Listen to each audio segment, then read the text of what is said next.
gonna be planting these germinating seeds, which I found inside my Rangpur limes. So this video stems from a previous one where I was just making, like, using the fruit from this small Rangpur lime tree and this kumquat tree to make like some nice jam. And as I was cutting the fruits to prepare them to make the jam, I found these seeds which were like already germinating inside some of the Rangpur limes because I over left the Rangpur limes on the tree. But anyway, I thought it's like super cool that they were already germinating. So I'm just gonna be making this experiment to see if I actually get plants from them. So I'm just gonna be planting them quickly in here and keeping an eye on them. I'll be having them beneath my grow lights here, and let's see if something grows.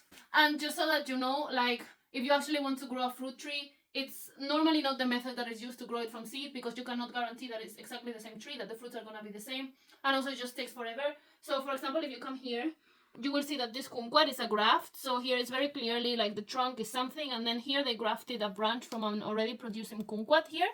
And like this is normally like the method that farmers and growers use to produce fruit trees. So yeah, I'm not sure if I'll ever get fruits from these seeds, if they grow at all. It's just an experiment, and I thought it would be fun and cute.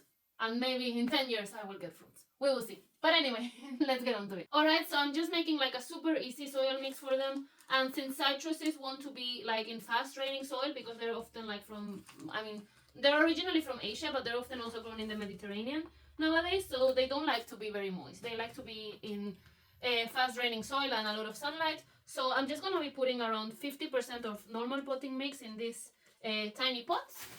And then I'm going to add like 25% of perlite. And the remaining 25% is going to be this pumice. So both perlite and pumice are increasing aeration and drainage in the mix.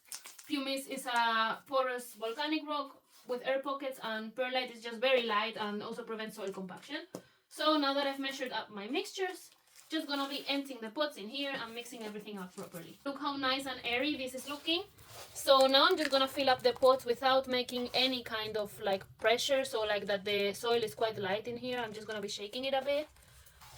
And then I'll put in my seedlings. So I've now got my 3 pots full of soil, and now I'm just gonna gently put the seedlings. So what I'm gonna do is I'm just gonna make some, I'm gonna put like 2 seedlings per pot. I think I have 5, so one I will put alone, and I'm just putting him in there and then just gently covering him up. So just important when you put it in, if they're like already starting to germinate, that you put like the root downwards and the shoot upwards, so that therefore you're helping it a bit, like already putting him in his like preferred direction.